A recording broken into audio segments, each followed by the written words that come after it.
58 বছর বয়সেও থামছেন না কিং কাজু। জাপানের কিংবদন্তি স্ট্রাইকার কাজুওসি মিউরা শুরু করতে চলেছেন তার পেশাদার ফুটবলের 41তম মরশুম। স্থানীয় সংবাদ মাধ্যমের খবর অনুযায়ী জাপানের তৃতীয় ডিভিশনের ক্লাব ফুকুশিমা ইউনাইটেডে 1 বছরের লোনে যোগ দিতে চলেছেন তিনি।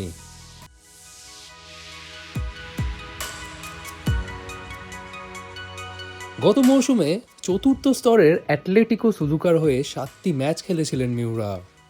ক্লাবটি রেলিগেশনে নেমে যাওয়ার পর নতুন ঠিকানার পথে কিং কাজু। এখনও আনুষ্ঠানিক ঘোষণা না হলেও তার সই সাধারণত 11 জানুয়ারি সকাল 11:11 ঘোষিত হয়।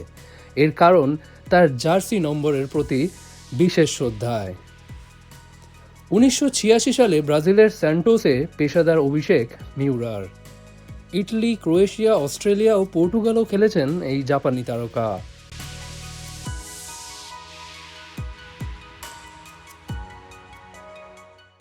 (1993 সালে জে লিগ শুরুর সময় জাপানের ফুটবলের জনপ্রিয়তা বাড়াতে বড় ভূমিকা নেন তিনি।